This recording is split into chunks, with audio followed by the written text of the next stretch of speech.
रोटियां बनाती रीतू को चटाक की आवाज के साथ सोहम के रोने की आवाज आई। जाके देखा तो रवि ने फिर एक थप्पड़ जड़ दिया था सोहम को। बेटे को गोद में ले रसोई में आ गई रीतू। स्लैब पे बेटे को बिठा चुप कराया और आटे की एक लोई दे दी। नन्हा सोहम पल भर में रोना भूल उस लोई से खेलने लगा। रोटियां बनाते बनाते रीतू ने देखा गालों पे लाल निशान दिख रहे थे। मां का दिल कचोट सा गया।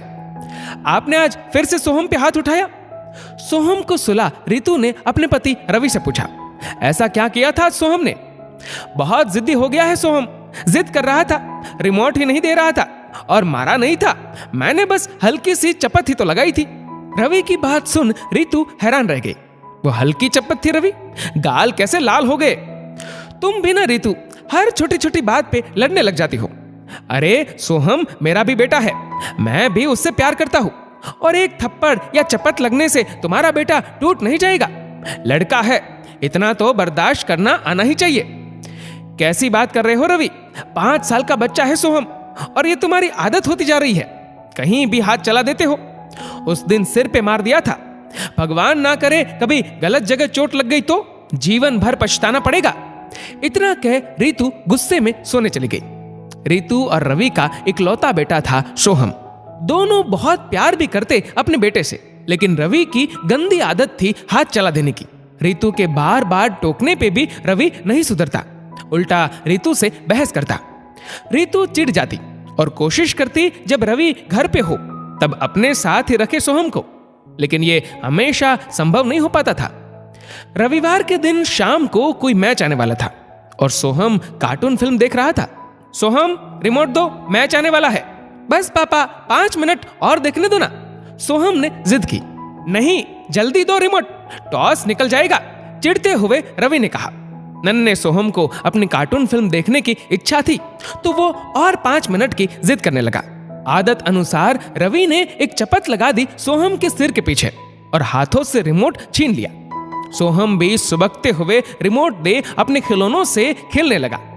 आधा घंटा भी नहीं बीता कि सोहम को उल्टी आ गई। मम्मा मुझे अच्छा नहीं लग रहा। अपने बच्चे की बात सुन रीतू डर गई। क्या हो रहा है सोहम, बताओ बेटा। मम्मा बहुत सिर दर्द हो रहा है। रोते हुए सोहम ने सिर के पीछे की तरफ इशारा किया। जल्दी से रीतू ने सिर पे तेल की मालिश कर एक पेन किलर दिया और गोदी में सोहम का सर ले हल्के हल्के दबाने लगी। ऐसे अचानक दर्द क्यों हो रहा होगा? रीतू को रवि के सोहम के सिर पे मारने की बात की बिल्कुल भी जानकारी नहीं थी, तो उसे कुछ समझ ही नहीं आ रहा था।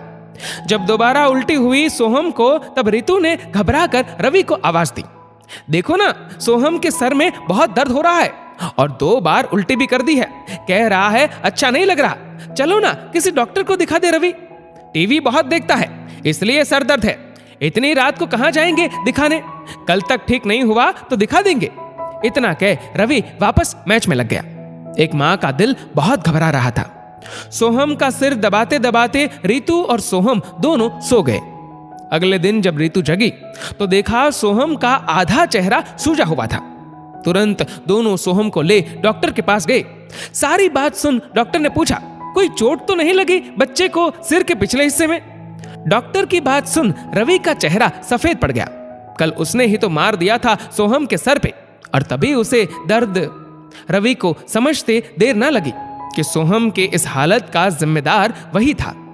जब डॉक्टर को पता चला तो उन्होंने खूब डांटा रवि को। रीतू का रो रो के बुरा हाल हो गया। लाखों बार समझाया तुम्हें, अब देख लो, अगर मेरे बेटे को कुछ हुआ तो मैं तुम्हें कभी माफ नहीं करूंगी। आनन फानन में सारे टेस्ट हुए। ईश्वर का शुक्र था कि ज्यादा बात नहीं बिगड़ी थी, लेकिन सोहम के आंखों पे पावर का चश्मा चढ़ गया था हमेशा के लिए। 2 दिन हॉस्पिटल में डॉक्टर ने सोहम को अपनी निगरानी में रखा। तब जाकर सोहम को हॉस्पिटल से छुट्टी मिली। रवि एक अपराधी की तरह अपने बेटे के सामने खड़ा था। जिस थप्पड़ को मामूली बात समझ रवि जब तब जड़ देता था सोहम को, आज वही थप्पड़ अपनी कीमत वसूल रहा था रवि से और उसके बच्चे से।